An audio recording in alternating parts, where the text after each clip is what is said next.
welcome to day 4. So, day 4. I went to do this video this morning. I woke up this morning, I was like, right, I'm going to get on, do a video. I've got loads coming through. And then I went to do it and I was just like radio silent. I was talking to the camera, but I wasn't connected. I wasn't connected at all. So it's like 4 o'clock now, and I broke my fast about 12:30, 1:15, about that time. I trusted in the timing of it, so it ended up being an 88 hour. And I was done. I went on a walk with my dog, and I was like, right, this is it now. I had a rough night last night. I ended up being up all night, all mad spiritual stuff going on, which I'm not actually going to go into, because I think with spirituality and doing these things and these practices and these rituals and whatever it is that you're doing, I think there's something really beautiful about keeping stuff to yourself and it being like this sacredness. Like, things happen to me on my own journey that I haven't told anyone, and it really brings something special to it, not having to be like, oh my god, like this happened in meditation and I've done breath work and this come through, and like it turns into this performance. And then I'm not really into that energy, and I see a lot of it online, and I see a lot of it in spiritual communities, which is why I've come away from them all. I don't resonate with any of it, really. I tune out a lot, like with that talk. Like, it's like the woo-woo talk, and I know I'm a bit woo-woo, but I'm also very normal. Like, I'm really good at integrating me human. I like being in me human. I don't really resonate with like going off and channeling dragons and unicorns and ascended masters, and it's like this feeling, this energy of like wanting to escape the humanness. And I love the humanness of life. I absolutely love it. I love the balance. I'm big on balance, so I love integrating the two. I'm not trying to escape anything. So yeah, when I do go deep into me spiritual practices and things happen, I do treat it with like a sacredness, and I don't feel I need to be putting it all online and look at me and I'm doing this and I'm doing that. So yeah, I feel like that just wanted to come through. But I have a really nice story and nice message, and a lot's coming through me today that I want to share with you. Like, I was excited to get my camera out and do this video, and I feel like I haven't really been like in that energy whilst doing this fast. Like, I feel like I've been in the energy of I can't be arsed speaking to you.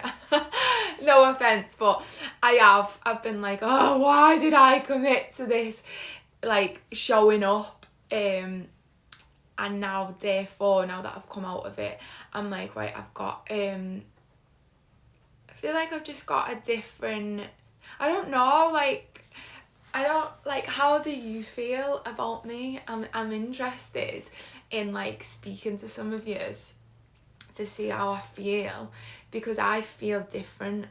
I'm not sure if you can feel it yet, but I feel things are gonna really, really change in terms of who you're gonna meet next.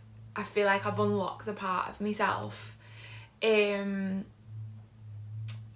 yeah, I feel different. I feel different with the camera in my face. I feel different with the audience that I'm speaking to. I feel different with who I want to deliver messages to. I think what was happening with me and my content, oh, this feels vulnerable. What was happening Okay.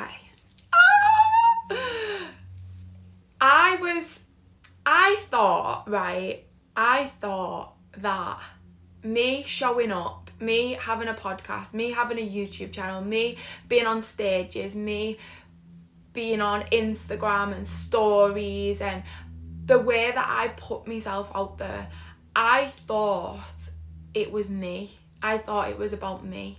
So I would put this pressure on myself to be like, right, you have to show up. Like when you're on that stage, you have to show up. You have to do this. You have to do that. All eyes are on you. You're the performer.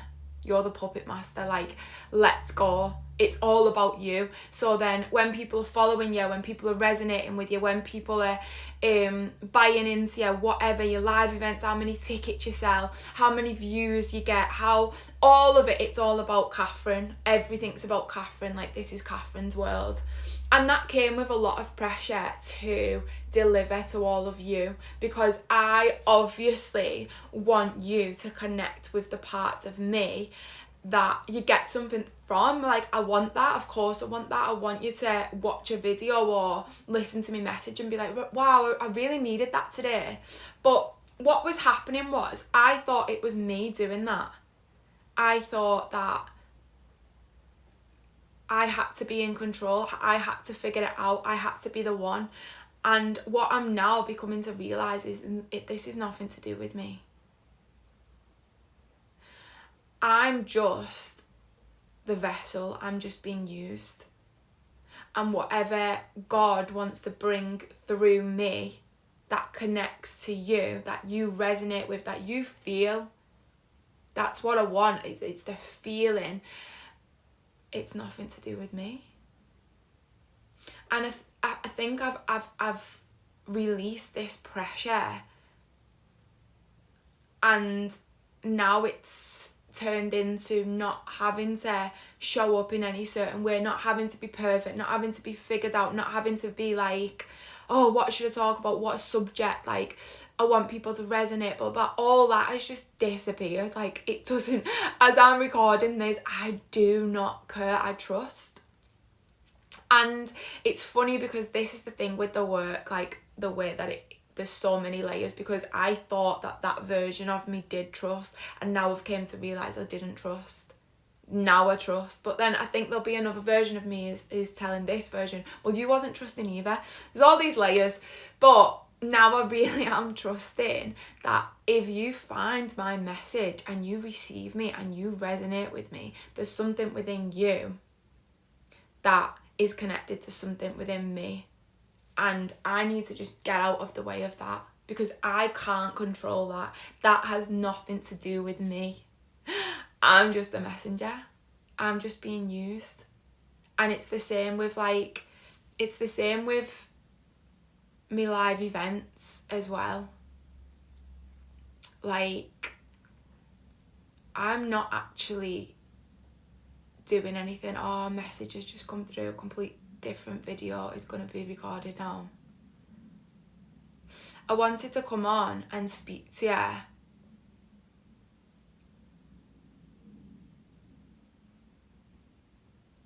I was coming on to speak to you about something completely different. I wanted to tell you the story of when, like,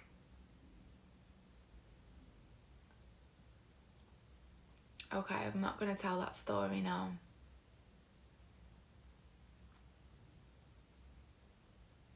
Okay. So this video is going to be about how you outsource your power.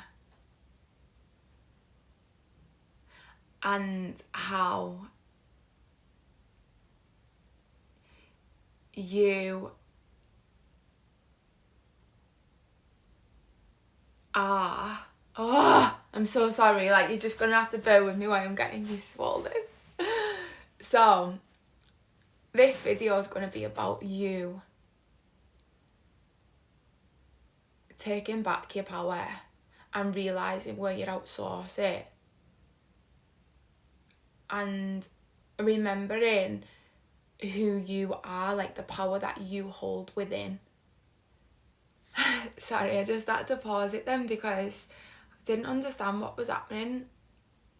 I started this video wanting to tell you a story about something that's happened to me recently, and that's going to be a different video. I am going to tell that story, but right now I need to tell you a different story. This video is going to be about how you outsource your power by not trusting in your own inner voice, your own inner guidance, but by not moving when your intuition tells you to move, and where you put your power in other people. And I'm going to tell you the story of where I used to do that, and where on my journey that really, really set me back. But then I transmuted that energy into the gift of noticing in every other person when they're doing it. And this is why, from stepping into this, whatever I do, I don't know what I do. Like, I coach people, I help with me events and stuff, whatever them titles are. A big one for me is when women, because I only work with women, when women try to make me like the main character, or the one, or I'm the healer, or I'm so grateful for you because you've done this for me. And they put me on this like pedestal, and they give me these titles and this, they give me this energy, and I can feel them giving it to me, and I push it right back. And the beautiful gift that I learned on my journey at the very start is because that's what I done. I put my power into everyone. I believed that I was literally nothing. I didn't know how to heal myself. I didn't know how to listen to myself. Like, I was just nothing. But all these people knew. All these people that I was investing money into to work with, they knew better than me. And they're the ones, and they've got the answers. And I had to learn the hard way of realising that none of that was truth. And that was, I felt that way because of their energy and how they hold space. And this is why I'm so big on using your discernment and trusting in yourself when it comes to working with people.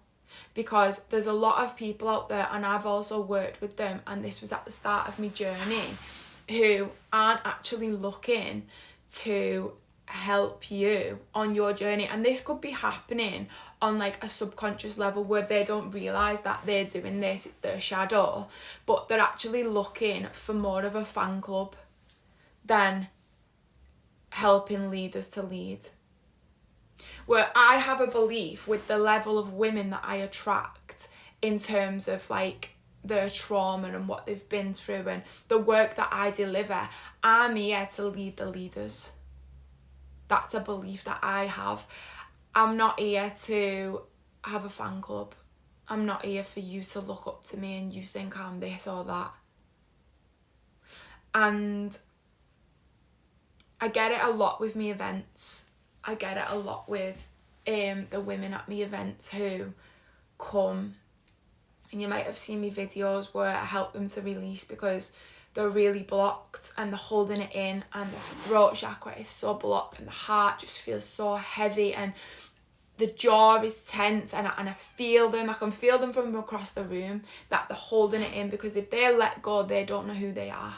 They don't know who they are without their story. They don't know who they are if they fall apart, because they're used to being the strong one, the fixer. I've got to hold it all together. So in that room, their survival is to, yeah, this wants to come up and this wants to come through me, but I'm going to hold on as tightly as I can because I can't afford to fall apart.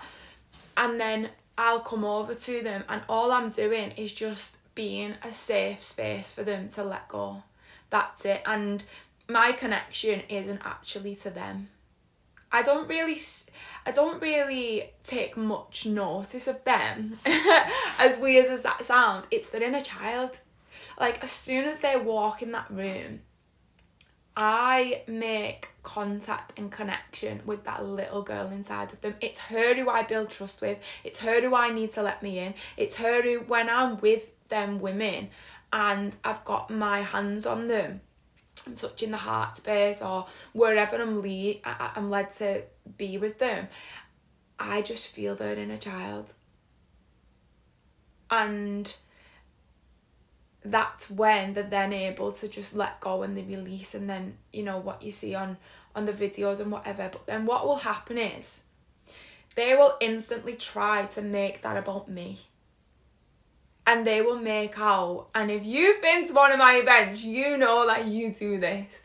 These women try and make out that I done that I let the release out. I'm the one who made them cry. I'm the one who, I'm the healer. And as soon as they do that, as soon as I feel that energy, I push them back. And I'm like, no, that wasn't me. It's nothing to do with me. I'm just the guide. And the reason why I can be with you and meet you in that depth is because it's the depth that I've met myself over and over and over again. So I can witness you in yours because I know it. But then I also know through my own wisdom and experience that it's you who goes there. It's you who lets go. It's you who releases. It's you who allows yourself to fully feel it. Not me. Because who even am I? We don't even know each other. And when you think about it, what am I even doing? Walking around banging a drum? Like putting my hand on your heart space? It's you. It's you who accesses that within you.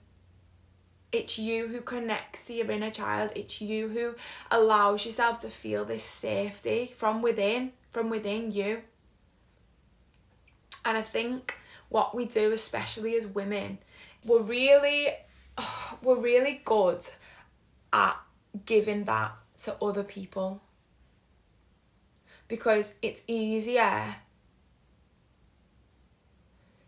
to credit them and think they're amazing or good or powerful than do that to ourselves. It doesn't feel comfortable. It doesn't feel comfortable, but it also feels so unfamiliar. It feels weird. And if you was a child who was never seen and was never given that acknowledgement and was always shut down, and you've never really been allowed, you've never felt like anybody's ever gave you permission as a child to be that, then it's hard to receive it. It's like you will find it hard to receive compliments. You will find it hard to receive help. You will find it so hard to ask for help because you're so used to being in the story of, I'm the strong one. I'm the one who keeps it all together. I can't afford to fall apart. I can't afford to take time off. I can't afford to just sit and be with my feelings. I can't hold space for myself because I've got to hold it for everybody else. And if I don't hold it for everybody else, then who will? And it's like, if I'm not the fixer, if I'm not the glue that holds all of this together, then everything's going to fall apart. And I can't take that chance. I can't not be in control because there's too much fear with that. There's too much fear. So then you stay in that story and you don't actually know how to leave the story. And you will never ever leave the story until you create this safety within, where you're safe to fall apart, you're safe to let go, you're safe to surrender. You're tired of being the strong one. You've got to be sick of the role. But if the role is giving you a payoff, which is you're always there for everyone depends on you, you're always the go-to person, you're always that role to every single person, and then everyone's grateful.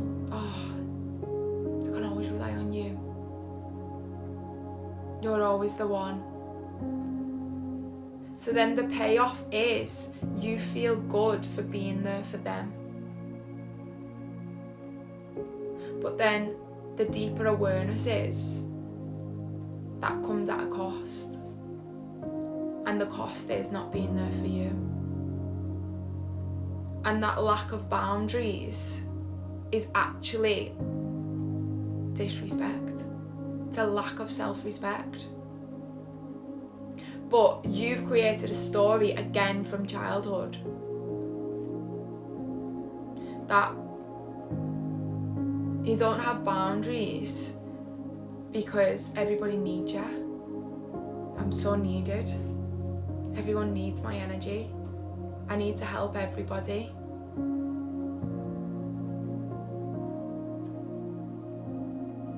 But then you're not helping you. You're not actually being there for you. And then the more detrimental cost of that is the disconnection to you. You don't know who you are. You're so lost in everybody else. You don't really have a personality. You don't have likes. You don't have dislikes. You don't have hobbies. You don't have interests. You don't have anything for you that you do for you, because that payoff isn't good enough, because only you benefit from it. Where your payoff, everybody needs to benefit from it. So if you're doing it for them, you feel good doing it. But if it's for you, there's a disconnect, because you don't feel worthy. You don't feel good enough to do things just for you. You think it's selfish. You think putting you before others, meeting your needs before you meet everybody else's, is selfish. That's not your story. It's not your story. And the only way to rewrite the story, firstly, is to have awareness that you're in the story, which I hope, if you're resonating with this video, you've just gained right here, right now. The second is to do the work, to go into it, to go to the root, to go back to your childhood. Where did all this begin? Where did these roles come from? Who put this on you? What's the payoff? And who are you without all of that? Who is that version of you? That comes with a willingness to meet yourself, to want it enough. A decision needs to be made where you stop being the victim and you become and remember, to remembering that you are the creator. You're not a victim. You never was. But that's the story that you like to tell yourself, because that feels good. It feels nice. It feels nice being the victim. Being the creator takes courage. It takes facing yourself. It takes stepping up. It takes no more hiding, no more running, no more avoiding. You've got to sit with yourself.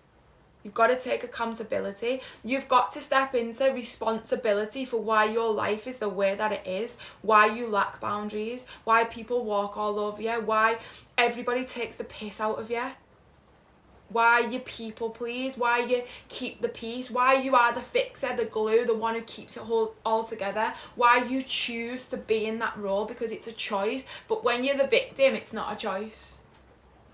It's not a choice. I have to do this because I've done this since I was a little girl. That you're choosing. This is a choice. To hide it. To dim your light. To shrink yourself down. To stay where you are. To play small. To settle. And that feeling in your heart space. That emptiness. The way that you don't feel fulfilled, you're not at peace. You can't access that inner joy. You're so disconnected from your inner child. You don't know who you are. You'll lose yourself so easily in other people. That self-abandonment, the way that you're there for everyone. You are literally there for everyone. At the drop of a hat. Like you are that person who they will just ring and they take it for granted. And you're just there. And people treat us how we allow them to treat us.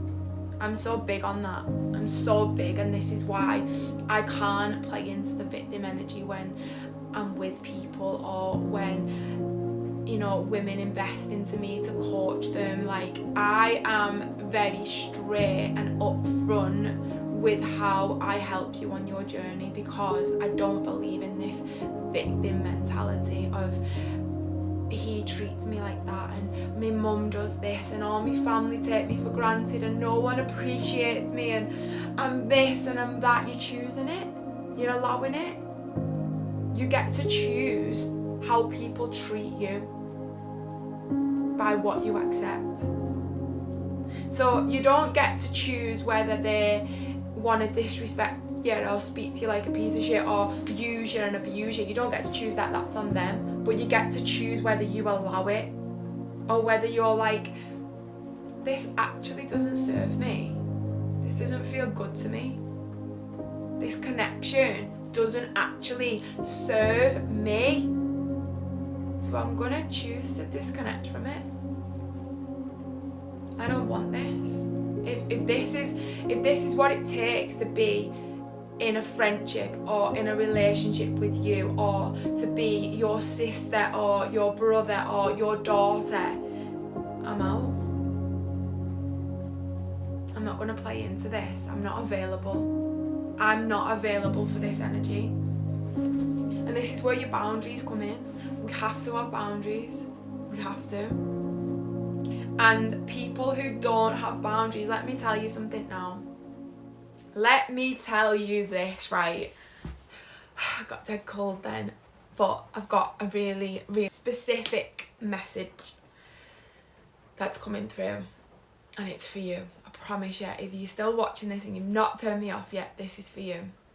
People who do not have boundaries, who lack self-respect, who don't have self-discipline, who live a chaotic life where they're all over the place, they're not grounded, they're not rooted, they're not anchored, they're not centered, they're over here, they're over there. You normally find that they've got loads of friends, they're in loads of different friendship groups. They're quite loud. They're just not grounded. Those people who lack the boundaries and they're not connected to themselves and they don't listen to their own inner voice, they will be very, very triggered by you when you start meeting your own needs, when you start putting you first, when you start setting boundaries in place. And that will come with either losing those people or a disconnection whilst things need to come into alignment. So this is if they're doing the work as well. You will come back into alignment with that person, but it might just take some time. It might take a part of your journey where they go off your path, where you have to disconnect, you have to pull back your energy, and they're not gonna like that. And this is where your trust and your faith and your commitment to the journey, to healing, to doing this work really does come in, and that's when it will be tested. Because you will be tested with ease of just going back into old ways, just keeping the peace, just don't say that, don't have that conversation, it's pointless. Just keep doing what you're doing, just to keep that connection. But then the cost of that is self-abandoning you again, like you always have. So it's like asking yourself the deeper question, am I prepared to lose me in order to keep you? And that's a question that I ask myself with every connection. Friendships, work colleagues, relationships, family dynamics, people who come on my path, people who want to work with me. Like, am I losing myself in you? And when you have that awareness, it's then a decision, it's a choice, and only you can make it. What am I going to do about that? Am I going to keep playing into it? Or am I going to take my power back? Because that's something that you can do on a daily basis. It's all about having the awareness. Having the awareness of your connection to you. Because when you're giving away your power to other people, you're then creating a lack of safety within you. So then you don't feel safe with you. So then you put your safety out there. And that's why when things happen that are unpredictable and out of your control, you fall apart. Because you outsource your power, you outsource your safety, you outsource your connection. And you're really being asked for this next part of your journey to bring it back in, to take it back from all those people, from your mum, from your dad, from your brother, from your sister, from that best friend, from that man that you think you're going to marry. Every single person that you have put your power in, you're being asked for this next part of your journey to bring it back. To bring it back to you.